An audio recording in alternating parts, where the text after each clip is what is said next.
Can y'all raise your hands? Raise your hands, wave them high up in the air. Raise up both of them. Show your friends your hands. What's in your hand? What do you got in your hand? I'm going to tell you. Let me tell you what I see in your hand. What do you see? I'm going to tell you what I see. In your hands, I see your future.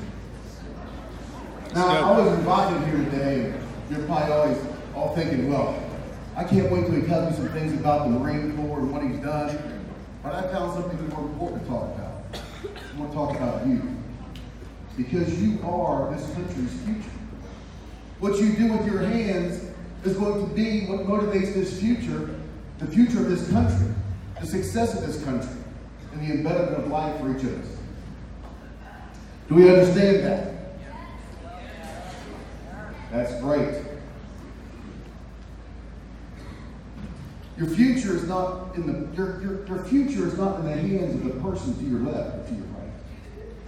Your future doesn't belong in the hands of the people that may have said things about you that aren't true, that hurt your feelings. Your future is in your own hands. What you find your hands to do and what you find to put in your hands will determine the outcome of your own life. Does everybody get that? It's not somebody else's responsibility, and therefore it's not somebody else's fault how your life is lived. Your future is in your own hands. That's good. When I was in the Marine Corps, we heard the order of all hands on deck. What that meant was we were all to come together in one common to accomplish one common goal for the betterment of the entire group. Everybody put their hands to the effort, and everybody came together and they pushed in the same direction. We weren't looking for heroes, we were looking for help. So I'm going to tell you something about heroes. They're not the guys who get all the glory. They're the guys who do all the hard work. That's the heroes. So if you want to be a hero, get something in your hands that produces something for yourself and for somebody else. You ever heard the term, they were caught red-handed? You ever heard the term, they had their hands in the cookie jar? We've all wanted someone to give us a hand and help us with our problems. I read somewhere that whatever you find your hands to do it with all your might. Put everything you've got into it. If you want to provide yourself with a good future, you've got to put the work into it. That means you need to study. That means you need to write essays. Come on. Somebody heard me. Okay.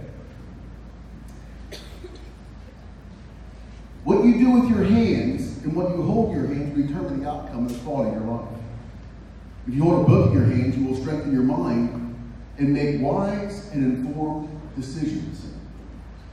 If you hold a needle or a pot pipe in your hands, you're going to poison your mind. You're going to lose the ability to use your mind. If you hold tools in your hands that produce goods and services, someone will put money in your hands to support your future. God bless you, brothers and sisters. Thanks for not throwing nothing at me.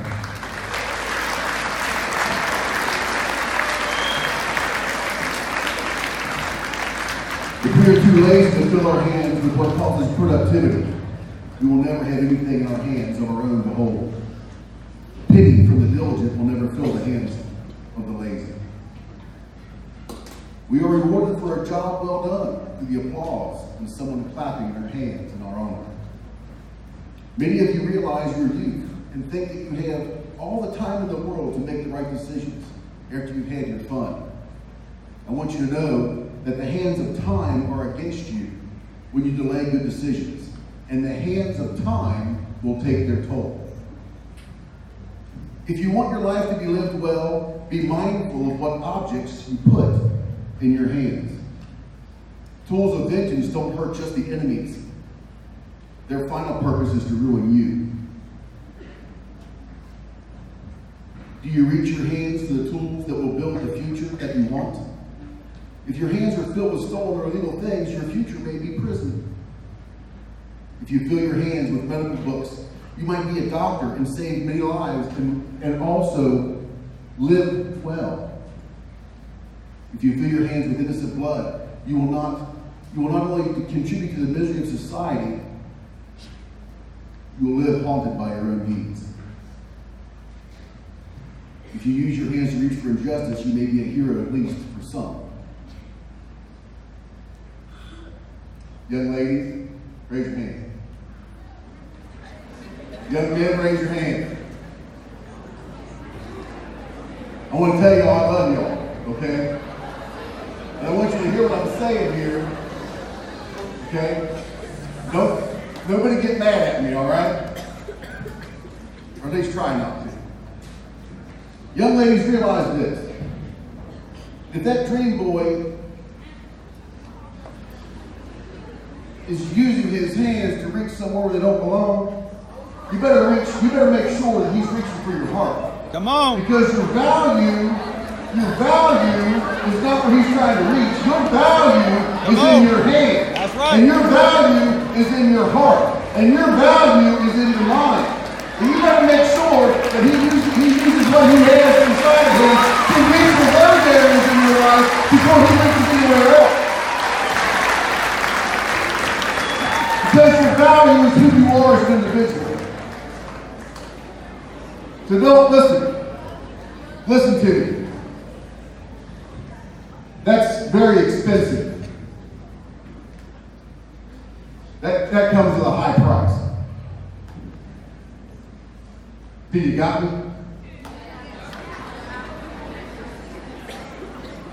Young men, if you use your hands to destroy virtue in your youth, you'll crave that same virtue if you make it long enough in life where the gray hairs of wisdom visit you and stick around for a while. Ask these folks. There's another one. A little snow on the roof means you've been around long enough to understand a few things. Maybe you should use your hands to help them and learn something from them. What do you think of that? Y'all mad at me yet? Nobody's throwing anything, so that's good. I appreciate that. I came here today to tell you these things because I care about you. And I know from experience that only in your hands rests the ultimate responsibility for the course of your life. There are many people around the world who never take responsibility for their own life. They always offer an excuse or blame someone else for their misfortunes, while others overcome incredible odds because with wisdom and diligence they build a life with whatever they could find to put in their hands. You can use your hands to love your neighbor by helping them in times of need. You can use your hands to check your moral compass to make sure it's set due north. You can use your hands to heal those who are hurting, to feed yourself and to feed the hungry around you. Many people in the service of this country have used their hands to build a better way of life for themselves and for others. As for me and millions of men and women before me and after me, we have chosen to use our hands to defend what we love. We love this country, and we swore an oath to give our life to defend her. It's not just the nation. It's not just this country. It's not just what this country represents. We chose to defend you. We chose to defend you so you would have an opportunity to make good decisions. We chose to defend your ability to use your own hands to create your own life. That is what we defended. We defended freedom, and we still defend it today. While the Marine Corps, myself, and a few other good men conducted missions in Liberia and Africa, we had to overcome fear. We had to overcome other forces who were trying to kill us. We had to overcome tropical heat and monsoons. We had to overcome dysentery. That's not a fun thing to deal with. And don't ask me about it. Anyway. And yet, we used our hands to keep the killers at bay and evacuate many from a country torn apart by war. Death and destruction were all around. The threat of death was upon us. We did not, however, let any one of these things weaken our resolve to accomplish the goals of our mission. We were able to successfully execute the largest non-combatant emergency evacuation operation since the fall of Saigon. The government, your government, gave me a fistful of medals and ribbons for my efforts, but I can't even remember what exactly each of them were for. Because the real reward was the satisfaction of making a difference. I knew my efforts made a difference. The Marine Corps sent me to every country that touches the Mediterranean Sea. I've been able to visit the ancient city of Jerusalem and stand atop the Eiffel Tower in Paris. I've leaned against the Tower of Pisa and dipped my hands in the River Jordan. I'm not ashamed to admit the Marine Corps did much more for me than I did for the Marine Corps. The Marine Corps gave me an opportunity and motivation to train my hands to accomplish the missions of life. I use the word opportunity because I actually put my hands to task. Not every Marine took the opportunities given them seriously. And not every Marine served on. The news is filled with the tragic end of a Marine who poisons his mind with the information he put in his hands. And as goes with poisoned minds, many people were affected. From the efforts and the works in the hands of many veterans from this great country, many lives have been saved. In the history of this beautiful nation, the United States veterans have fought for freedom around the globe. We have used our hands to build better lives, not only for this country and our citizens, but for other countries and their citizens. In the Revolutionary War, we fought for freedom from unfair treatment and taxation from a greedy British Empire. In World War I, United States veterans and allies liberated Europe from tyranny and from the will of evil men. In World War II, the United States veterans and allies liberated Europe from an even darker evil lurking in the hearts of men who had tasted the corruption of power. I wear a red shirt today.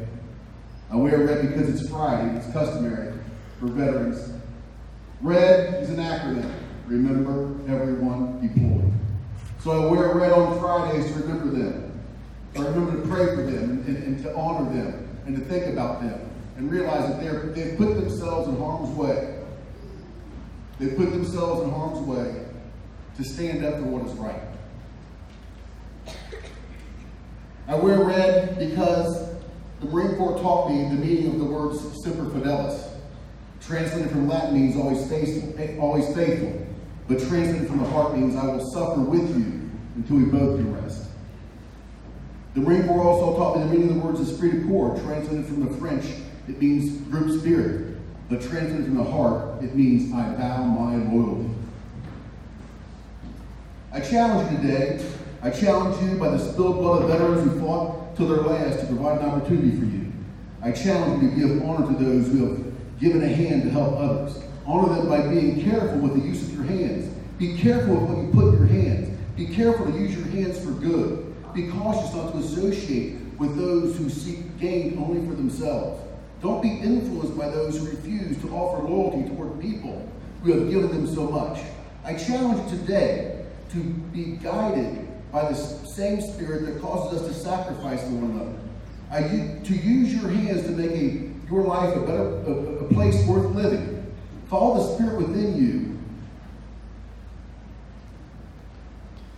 that overcomes the things that challenge you, hurt you, and push back the assaults of your mind telling you that you're not worth fighting for. Use your heart to cultivate the fortitude and overcome the challenges of this life.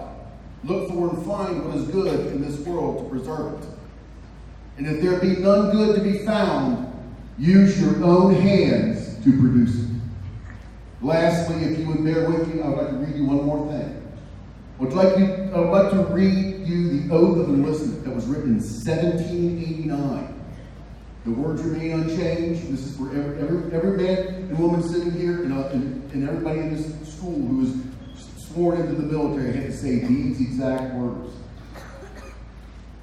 I do solemnly swear that I will support and defend the Constitution of the United States against all enemies, foreign and domestic, that I will bear true faith and allegiance to the same, and that I will obey the orders of the President of the United States and orders of those officers appointed over me, according to the regulations of the Uniform Code of Military Justice. So help me God. I want to thank you all for having me. Thank you very much.